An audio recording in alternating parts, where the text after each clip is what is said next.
오늘날 우리는 어디를 가든 끊임없이 새로운 것들이 눈앞에 나타나는 세상을 살고 있습니다. 그야말로 물건이 넘쳐나는 시대입니다. 거리를 걷다 보면 새롭고 매력적인 물건들이 속속 눈에 들어오죠. 그런 물건들을 바라볼 때마다 자기도 모르게 갖고 싶다는 욕망이 솟구치는 것은 지극히 자연스러운 일입니다. 그러므로 그 욕망을 완전히 떨쳐내는 것은 사실상 불가능할지도 모릅니다. 하지만 우리는 이것만큼은 명심해야 합니다. 물질이 마음을 채워주지는 못한다는 사실을 말입니다. 무력이란 무서운 것입니다. 원하는 것을 손에 넣으면 그것으로 만족할 것 같지만 그렇지 않습니다. 물론 원하던 것을 손에 넣은 순간에는 만족감에 휩싸이지만 조금만 시간이 지나도 그 만족감은 금세 희미해지니까요. 그리고 또다시 새로운 것을 원하게 됩니다. 이처럼 무력은 멈출 줄을 모릅니다. 일단 발을 들여놓으면 빠져나오기 거의 불가능한 마음속의 개미 지옥이라고나 할까요? 지금 당신의 옷장에는 얼마나 많은 옷이 들어있나요? 만약 돈을 들여 사놓고도 한 번도 입지 않은 옷이 가득하다면 그것은 단순히 옷장이 꽉 찼다는 것을 의미하는 것이 아닙니다. 그 옷장이야말로 무력으로 가득 찬 당신의 마음을 비추는 거울인 것입니다. 본디 무력이란 끝이 없습니다. 원하면 기어이 손에 넣어 순간적으로 만족하지만 그 만족은 금세 잊히고 다시 새로운 것을 원하게 됩니다. 이는 마치 마음의 대사증후군과도 같습니다. 대사증후군이란 너무 많이 먹어서 몸에 불필요한 지방이 쌓이고 불규칙한 생활과 운동 부족으로 인해 신진대사가 제대로 이루어지지 않는 상태를 말합니다. 그런데 몸의 대사증후군과 마찬가지로 우리 마음에도 비슷한 증상이 존재합니다.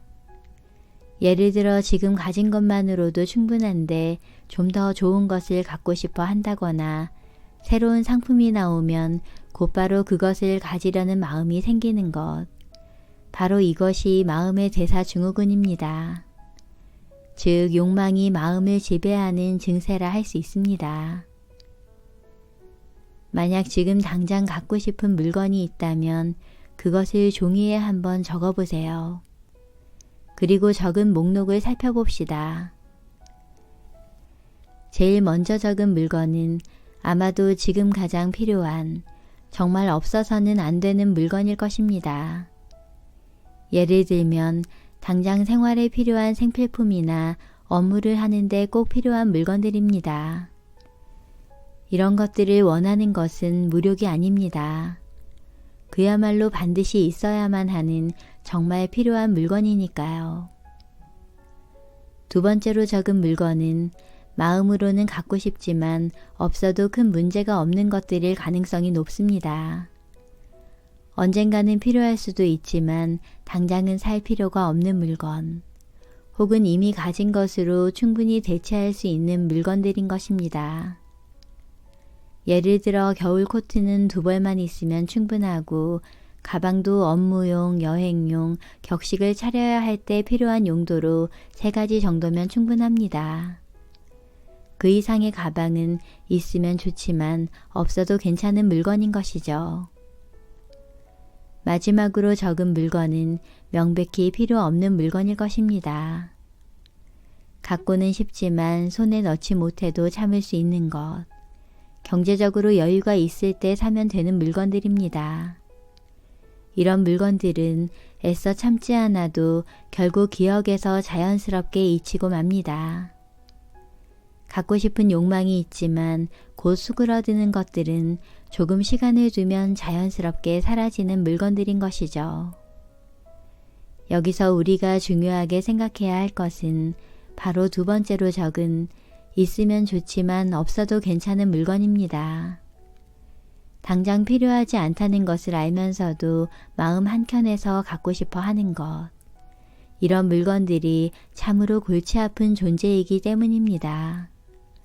물건이 넘쳐나는 가장 큰 원인 또한 바로 이것입니다. 보통 사람들은 돈에 여유가 있으면 필요하지는 않지만 갖고 싶은 물건들을 잔뜩 사들입니다. 스트레스를 해소한다는 핑계도 덧붙이면서요. 하지만 이것은 돈이 많고 적음의 문제가 아닙니다. 인간의 지나친 욕망은 끝이 없기에 의식적으로 제어해야만 합니다. 물질을 대하는 사고방식을 되돌아봐야 하는 것입니다. 지금 여러분의 방을 한번 둘러보세요. 쓰지 않는 잡동사니들이 방 안 곳곳을 차지하고 있지는 않나요? 만약 과하게 많은 물건들이 내 공간을 가득 채우고 있다면 생활에 필요 없는 물건들을 너무 많이 사버린 탓일 가능성이 높습니다. 방의 상태는 그 사람의 마음을 나타냅니다. 책상 위에 물건을 잔뜩 쌓아놓거나 방 안을 어지른 사람은 마음 또한 어수선하기 마련이죠. 그런데 우리는 그런 어지러운 물건들의 존재를 가볍게 생각해서는 안 됩니다. 방 한가득 어질러진 불필요한 물건들은 어느새 그곳에 머무는 사람의 마음에 어두움을 몰고 오기도 합니다. 더 많이 갖고 싶다는 어둠, 한번 손에 넣으면 포기하기 싫어지는 어둠. 그 어둠 속을 헤매기 시작하면 마음속에 불안의 그림자가 드리우기 시작합니다. 그래서 우리는 그 어둠에 잠식되기 전에 불필요한 것들을 버려야만 합니다. 보통 절에서 생활하는 승려들은 생활에 필요한 최소한의 물건만 지니고 최대한 무력에 지배당하지 않는 삶을 살아갑니다. 그러나 아무리 승려라 해도 무력이 싹트는 것은 어쩔 수 없는 일입니다. 특히 젊은 승려라면 갖고 싶은 물건도 더 많겠지요. 그래도 있으면 좋지만 없어도 되는 물건에는 가급적 눈길을 주지 않으려고 노력합니다. 그곳에 행복의 씨앗이 떨어져 있지 않음을 잘 알기 때문입니다. 물건이 우리에게 진정한 행복을 가져다 주지 않는다는 사실은 오래전부터 반복되어 온 삶의 경험입니다. 물건은 결코 마음을 회복시켜주는 해결책이 되지 못합니다. 물론 현대사회를 살아가는 이상 무력이 싹트는 것은 어쩔 수 없는 일입니다. 그리고 무조건 욕망을 끊어낼 필요도 없습니다. 그런데 그 욕망이 우리의 인생에서 과연 얼마나 큰 의미를 가질까요? 과한 욕망이 우리를 정말 더 나은 곳으로 이끌어 줄 수 있을까요? 아마도 그렇지 않을 것입니다. 지나친 욕심은 결코 더 나은 미래를 보장하지 않습니다. 오히려 현재의 삶을 피폐하게 만들 뿐입니다. 사실 우리의 욕망 속에는 비교라는 커다란 함정이 숨어 있습니다. 어찌 보면 욕망이란 다른 누군가와 자신을 비교해 더 나은 무언가를 차지하려는 마음에서 비롯되었는지도 모릅니다. 사회 속에서 살아가다 보면 좋든 싫든 우리는 자연스럽게 타인과 자신을 비교하게 됩니다. 회사에서는 동료와 자신을 평가와 승진 속도로 비교하고 집에 돌아오면 이웃과 자신을 비교합니다. 이웃이 새 차를 사면 자신도 새 차를 갖고 싶어지고 심지어 자신의 자녀와 다른 집 자녀를 비교하기도 합니다. 인간은 왜 이렇게 타인과 자신을 비교하고 싶어 할까요? 아마도 타인과 자신을 비교함으로써 자신이 서 있는 위치를 확인하고 싶기 때문일 것입니다. 이 과정에서 우리는 이렇게 생각합니다. 이 부분은 저 사람이 더 낫지만 이 부분은 내가 더 낫다. 우리 집이 잘 사는 편은 아니지만 그래도 저 집보다는 낫다. 이처럼 자신을 정당화하거나 위안을 얻기 위해 비교 대상을 필사적으로 찾으려 하는 것이죠. 하지만 이렇게 자신과 타인을 비교하는 행위는 결국 자신을 한심하게 만들 뿐이며 스스로에게 아무런 도움이 되지 않는다는 것을 깨닫게 됩니다. 그럼에도 우리는 무의식 중에 누군가와 자신을 끊임없이 비교합니다. 어쩌면 이것은 피할 수 없는 일일지도 모릅니다. 하지만 절대 비교하지 말아야 할 대상이 있습니다. 바로 세상의 평균이라는 실체가 없는 존재입니다. 저는 지금 이 세상에 넘쳐나는 평균 때문에 과한 욕심과 불안이 생겨난다고 생각합니다. 평균 수입부터 시작해서 평균 수명, 평균 저축액 등 실체가 없는 숫자가 세상을 활보하기 때문에 사람들은 그 평균값에 도달하기 위해 과한 욕심을 품게 되는 것입니다. 대부분의 사람들이 자신의 집을 소유하고 싶어 합니다. 죽을 때까지 살 수 있는 집을 마련하고 걱정 없이 생활하고 싶다는 마음은 아주 자연스러운 것이죠. 자신뿐만 아니라 가족의 행복을 위해서라면 더욱 그렇습니다. 아이들이 마음껏 뛰놀 수 있는 정원이 있었으면 좋겠다.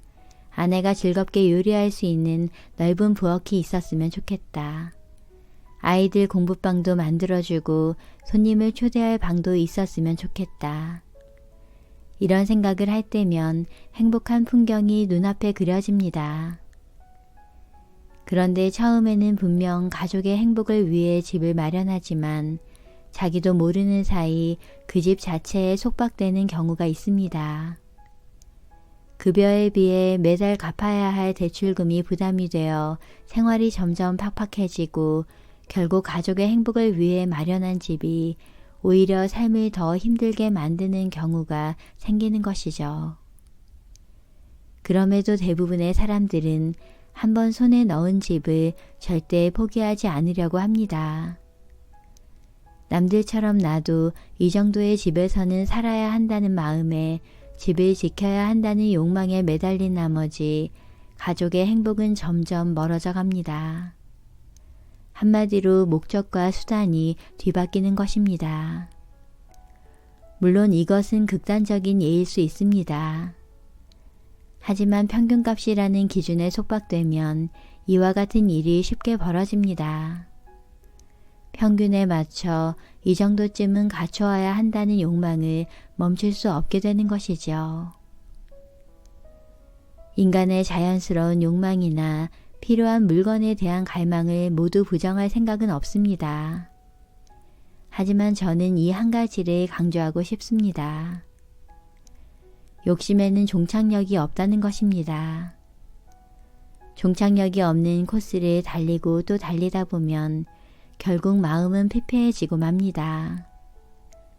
그래서 그렇게 되기 전에 욕심을 내려놓을 용기, 손에 넣지 않는 용기를 가지시길 바랍니다. 욕심이라는 집착에서 벗어나 마음의 짐을 덜고 번뇌와 고민을 최대한 줄여 나가는 것. 이것이 바로 인생을 편히 살기 위한 열쇠입니다.